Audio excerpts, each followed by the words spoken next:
Rune slot Ayan. extender, essence. Makapag-expand ka pa ng 44 times, pre. Ako nakapag-expand ako ng 3 times kanina. Yung nakaraan, tapos kanina. And then ngayon, pang 4th na. So, eto, use na natin to. Confirm to, ayan.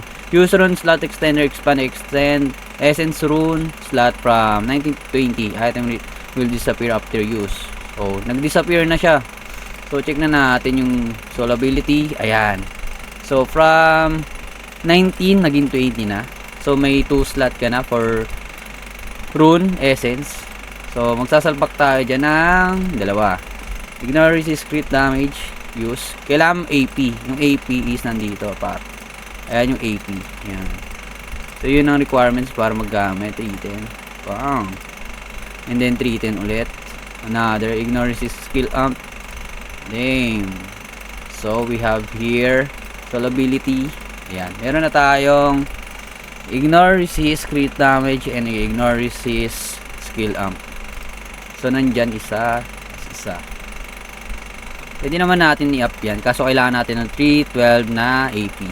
So we need to gain an AP. Mamaya up natin yan. Yeah, another upgrade. Thank you.